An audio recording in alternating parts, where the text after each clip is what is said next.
Salut à tous, la suite du Giro 2020 avec les Lotto Soudal, c'est dans cet épisode 41 où l'on se retrouve avec un classement terriblement serré à l'issue de l'étape 14, le fameux contre-la-montre d'une soixantaine de kilomètres sur lequel, effectivement, comme certains me l'ont dit, eh bien oui, j'attendais mieux notamment de la part de Mézec. Finalement, il a peut-être surperformé là où je ne l'attendais pas, et puis relativement sous-performé sur ce contre-la-montre. Bon, après, il n'était pas seul non plus, les autres ont aussi le droit d'être très forts, et ça a été le cas, puisque c'était qu'une 6e place avec un rapproché au classement de certains, qui met une très très grosse pression sur ces étapes 15, 16, etc., qui nous restent à traiter. Donc, pour l'étape 15, avec une arrivée à Madonna di Campiglio, c'est un profil donc très montagneux, c'est un profil vraiment délicat. J'ai décidé que Omen aurait le droit de s'échapper, ce qu'il ne va évidemment pas tarder à faire. Il ne va pas tarder à s'échapper il s'échappe tout de suite en fait. Voilà. L'idée, c'est que je profite de son retard au classement général pour le faire s'échapper. Le peloton ne va pas réagir et l'avance qu'il va pouvoir prendre avec ses compagnons d'échappée va être relativement importante.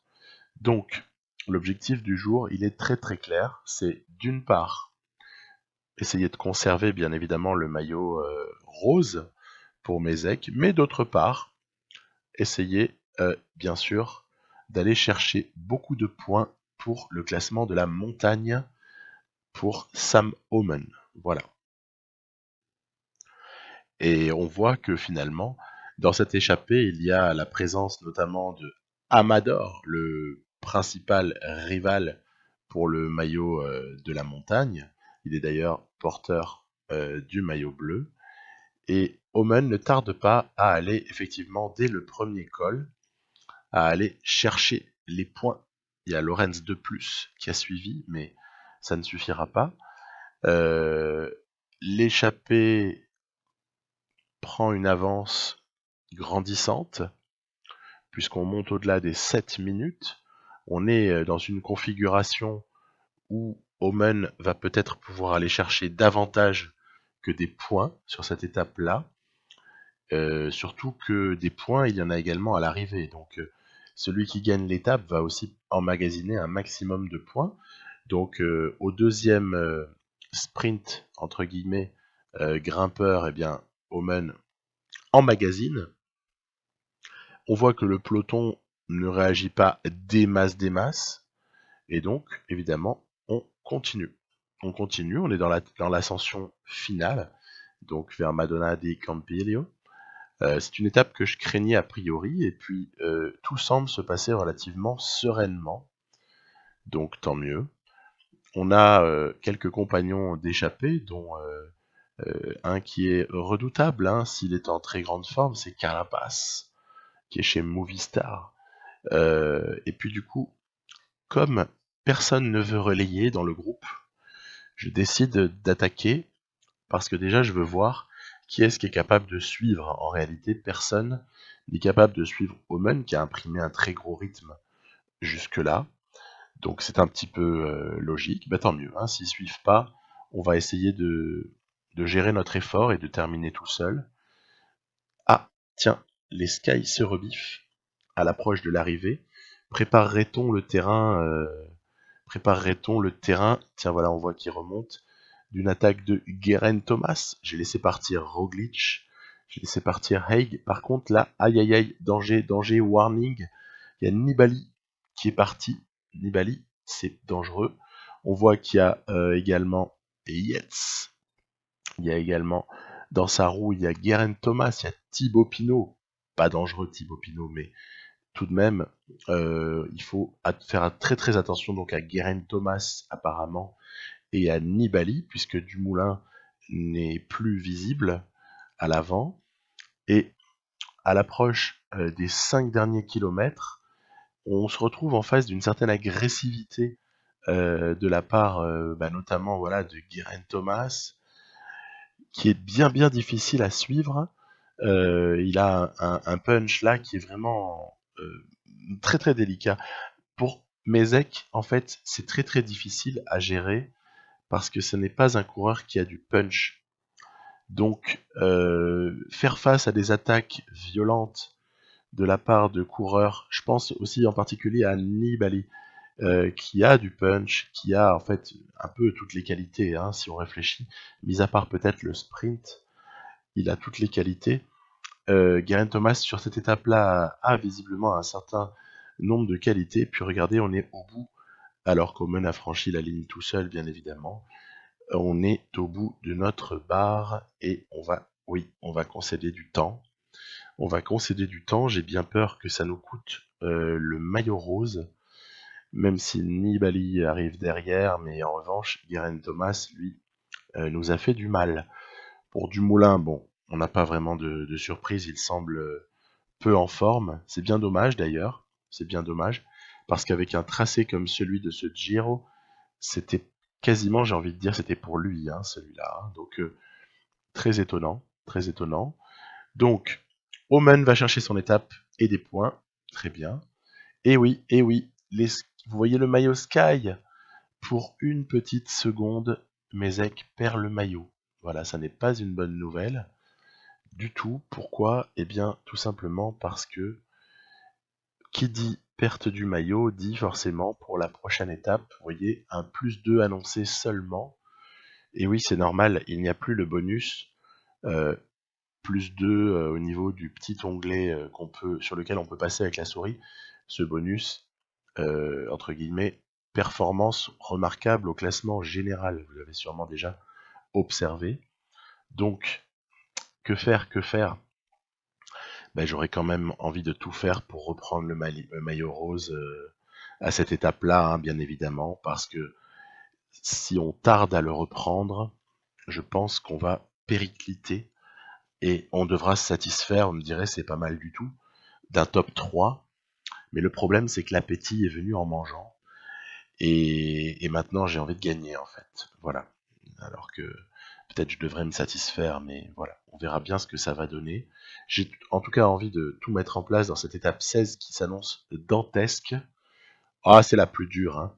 Je dirais que la plus dure, c'est la 16, et la deuxième plus difficile, c'est la 19.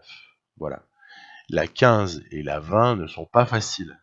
Puis il y en a d'autres auparavant, là, dont on a vu, notamment 8, 9, 14, qu'elles étaient vraiment délicates. 7 également. Mais la 16 et la 19 sont un peu les étapes reines. Et alors, ce que je vais faire, c'est que là, on est dans une config différente parce que Omen ayant gagné l'étape et ayant repris un peu de temps au général, il est poursuivi par le peloton. Vous voyez d'ailleurs à cet effet Nibali qui roule dans un premier col. C'est assez surprenant. Après, il est relayé, on le voit, par les Sky. D'ailleurs, j'ai pas été suffisamment vigilant parce que j'étais en train de m'occuper de Omen, donc sur lequel le peloton roule. Hein, donc c'est une config vraiment différente de l'étape 15.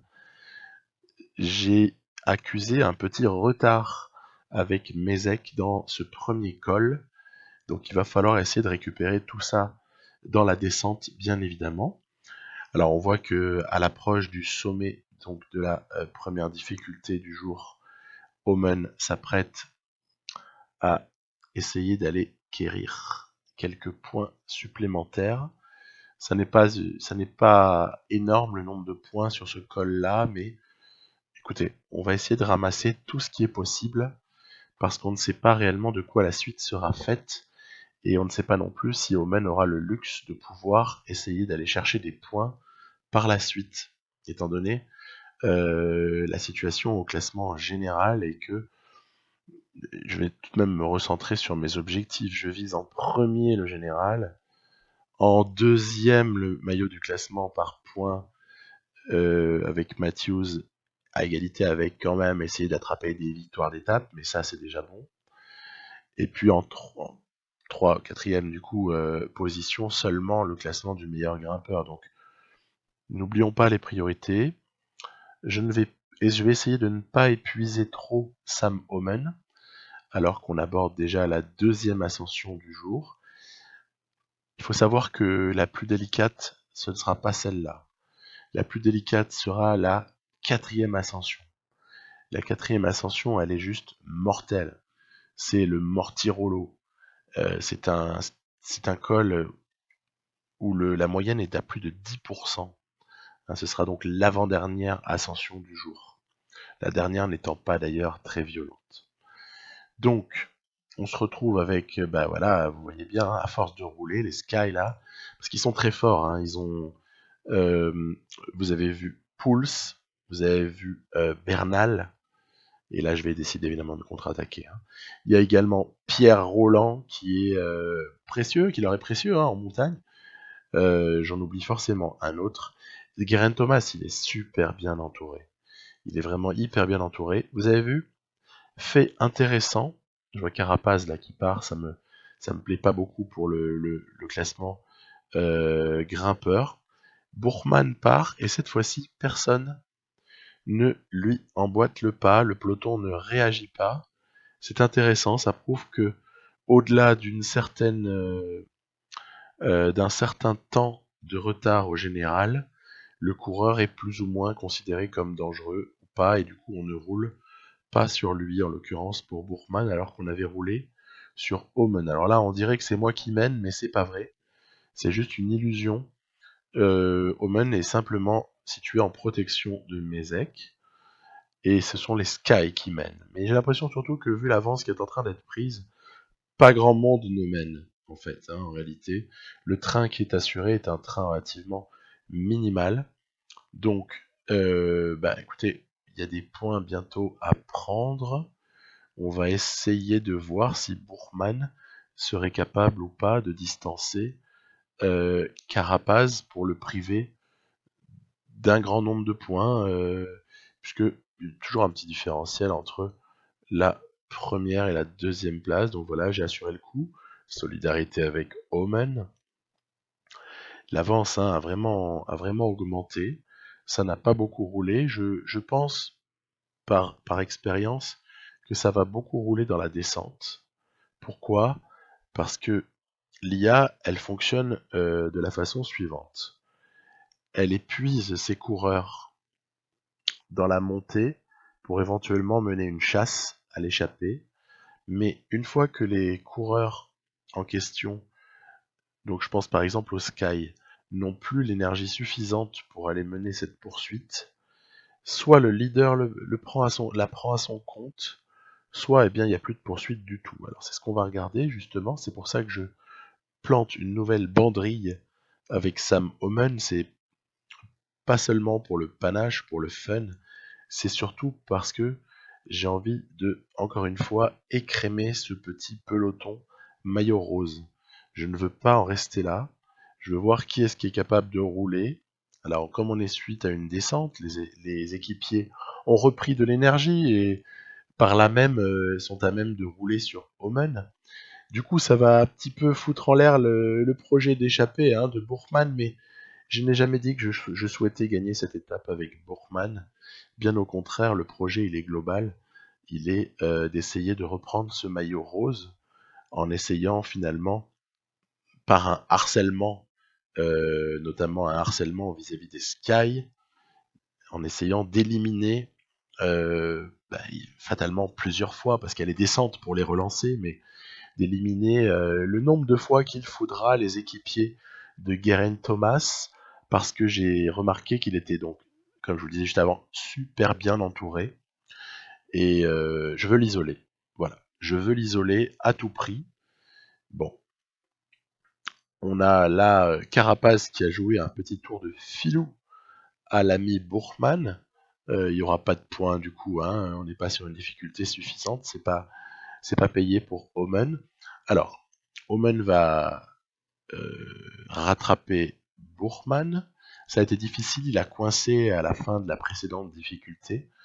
Bah oui, on peut pas être non plus de tous les combats. Et puis voilà, c'est pas évident. Je n'ai pas cherché à l'économiser dans un premier temps, puisque vous avez vu, je l'avais fait rouler relativement fort dans le premier col. Omen, s'il prend un éclat au général aujourd'hui, je m'en contrefiche. je m'en contrefiche.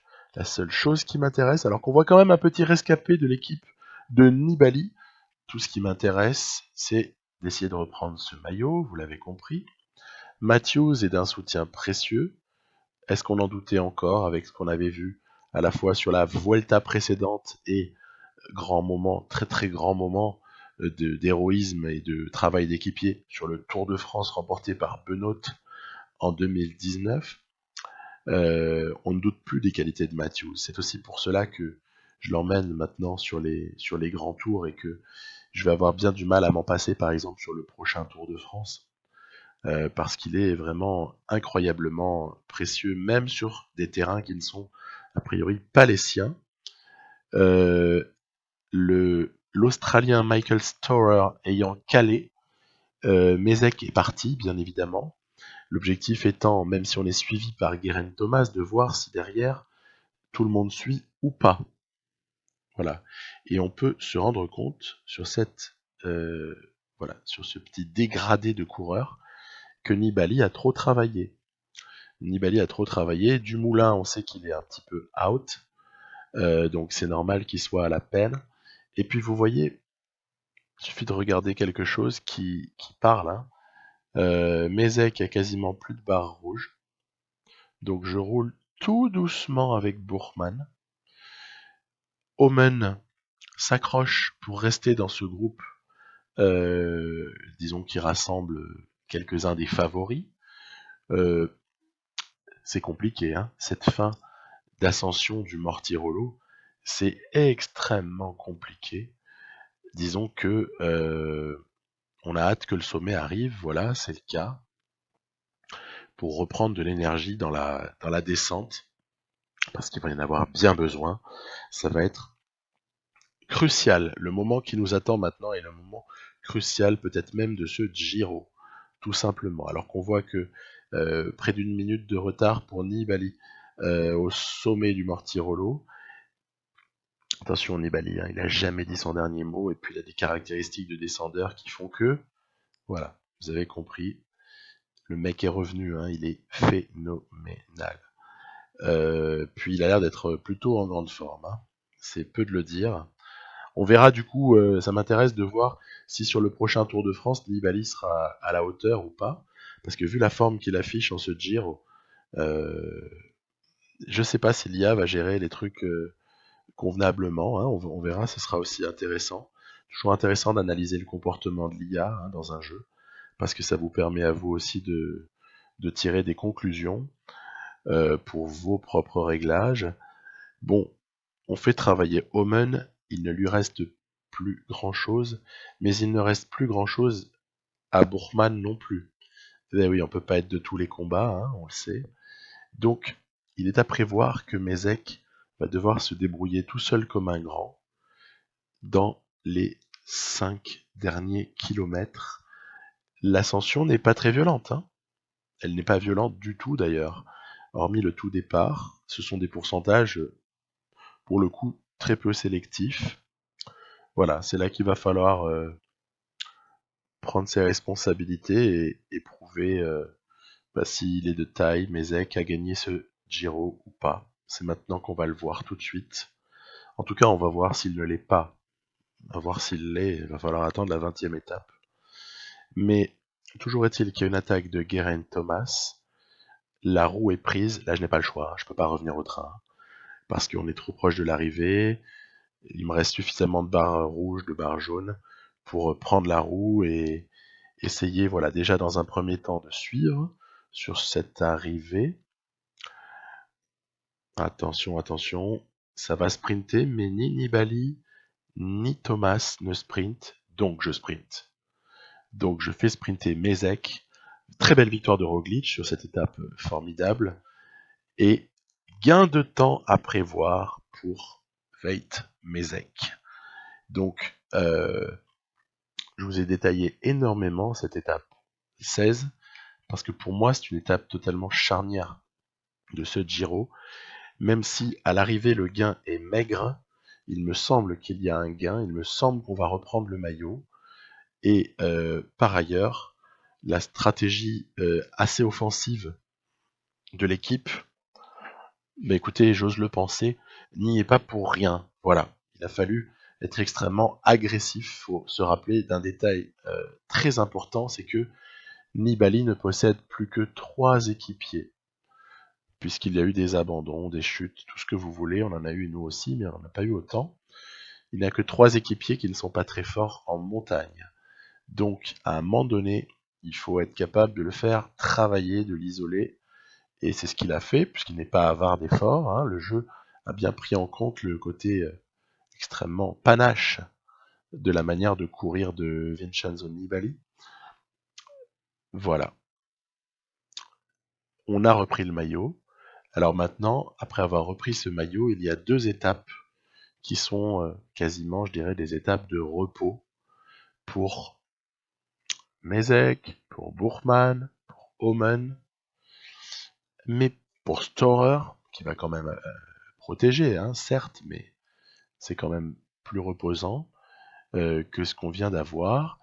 Et par contre, il y en a un qui a peut-être des fourmis dans les jambes, parce que on voit qu'il y a une échappée qui s'est créée, et quand j'ai vu que l'échappée n'était pas constituée de coureurs ni rapides au sprint, ni spécialement dangereux dans l'absolu, je me dis mais tu es bête, pourquoi tu n'envoies pas Michael Matthews? Il y avait peut-être quelque chose à aller chercher, en tout cas au minimum quoi, au minimum les points de l'intermédiaire.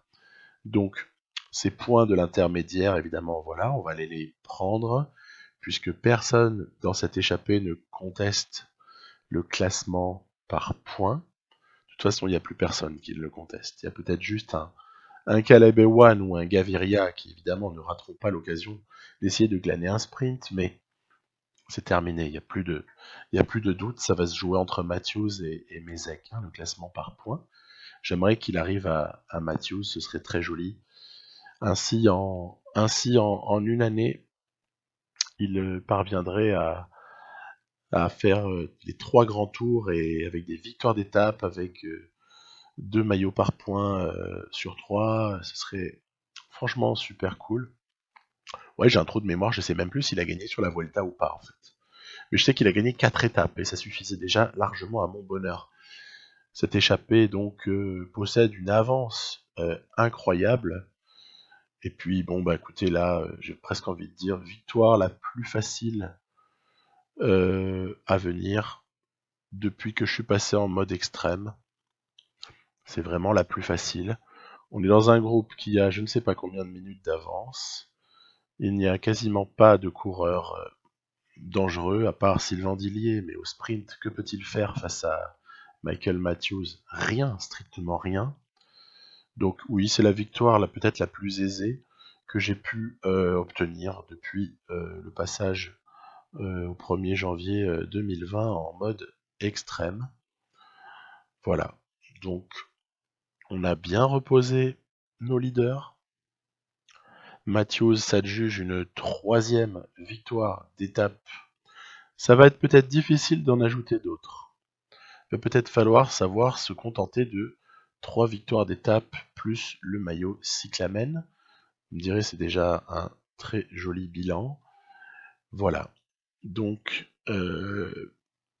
on va, sans trop tarder, passer à l'étape 18, non sans avoir effectivement regardé les podiums. Voilà. On a une forme du jour annoncée qui est à plus 4 pour Mezek. Vous voyez, rien que ça, c'est dû à quoi? C'est dû en très grande partie au port du maillot de leader. Il y a fort à parier que sans cela, il serait peut-être à plus 2 en forme prévisionnelle ou quelque chose comme ça. Et on sait que le plus 2 prévisionnel, il peut très très très rapidement virer en 1-0 en forme du jour effective. Donc attention, attention, pas de blague. Alors là, je vais accompagner aussi avec Matthews l'échappée, mais c'est presque plus parce que, bah, vous savez, j'ai le choix. Hein. Soit je fais du x8, je vais jusqu'à l'arrivée, et puis voilà, on entérine un sprint ou une victoire des échappés. Aïe, aïe, aïe, aïe, aïe. Tiens, le x8, on en parle. x8, boum, chute. Bon, après, ça n'oblige pas non plus à tout jouer en vitesse normale, hein, mais chute de nos leaders, il va falloir rentrer. On a le temps de le faire, il n'y a pas non plus de panique absolue, voilà, ça va rentrer, c'est bon. Je dirais que j'avais envie voilà, de jouer un petit peu l'étape. Je m'en excuse auprès de ceux qui trouvent que peut-être je gagne un peu trop. Voilà, je suis désolé d'avoir un petit côté cannibale par moment. Je vous promets que je vais quand même la laisser, celle-là. Voilà, je promets que je vais pas la gagner. Je vais essayer d'en gagner le moins possible, mais d'assurer mon général. Alors on voit qu'il y a encore une chute sans gravité. Je vous rassure tout de suite. C'est sans gravité, mais c'est pénible. On a quand même chuté 2 fois là sur cette étape 18. Bref, pas de commentaires. J'ai laissé le réglage par défaut du jeu en fait au niveau de la fréquence des chutes. Voilà, j'ai pas touché parce que je me dis acceptons la manière dont ça a été pensé par les développeurs. Bon, et puis là, je m'ennuie. Je m'ennuie totalement dans cette course.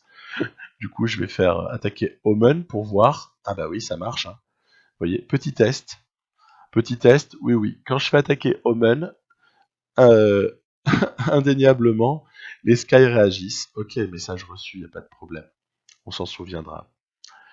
Et puis Matthews, bah évidemment, dans l'échappée, c'est un peu trop dur pour lui. Là, cette difficulté, elle est quand même assez violente. Il lâche, mais c'est pas grave, il a déjà pris ses points, les choses sont assurées. Puis de toute façon, je vous l'avais promis que j'allais laisser cette victoire d'étape, je ne vais pas la prendre, ni même la tenter. On va essayer de faire profil bas jusqu'à la fin du Giro en espérant une très grande joie sur la fin, mais on va peut-être essayer de laisser un peu les victoires d'étape. Voilà. Arrivé Pénard Bernard pour l'ami Matthews.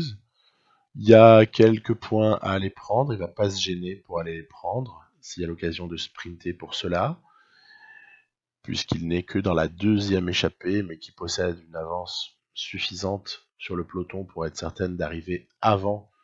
Le peloton, d'ailleurs, c'est un bien grand mot, c'est plus un groupe maillot rose qu'autre chose, puisque Omen a un peu mis le feu en attaquant.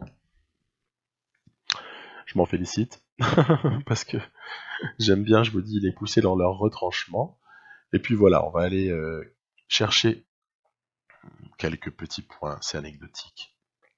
Totalement anecdotique. De toute façon, à présent, il n'y a plus de suspense à ce niveau-là. Donc, arrivée sans sourciller de Mézec. Vous voyez Nibali qui sprint là? Attention, faut être vigilant. Pas se prendre des écarts sur ces petits détails-là. Mais ça ne sera évidemment pas le cas. Voilà. Donc, la victoire était pour Pierre Rolland. C'est bien, ça fait plaisir. Moi j'aime bien Pierre Rolland. Je l'aime beaucoup d'ailleurs. J'ai eu beaucoup de plaisir à une année au Tour de France où il avait été assez somptueux, notamment je crois du côté de l'Alpe d'Huez, si ma mémoire ne me joue pas des tours. Voilà, donc Sam Omen, on a vu Mézec, Matthews, tout le monde a son petit lot, mis à part peut-être Emmanuel Buchmann, qui est plus en mode sacrifice, mais son heure arrivera. Du côté du Tour de France, il va avoir la priorité, ce sera lui le leader. Voilà, ça va se jouer entre 3 hommes, je vous ai mis Haig, mais c'est pour montrer que justement, il y a un écart vis-à-vis du 4e qui, à mon avis, ne sera pas comblé, mais par contre, il reste à gauche l'étape 19, à droite l'étape 20, qui vont être assez monstrueuses. Il y a du col en veux-tu, en voilà. Donc, tout ce que je peux vous dire, c'est que pour une raison là encore de taille de fichier, pour une raison de quantité de mégas à upload, je termine là cet épisode 41 en vous garantissant que le 42 ne tardera pas à suivre, bien évidemment, et là nous aurons l'épilogue de ce Giro. Bye bye.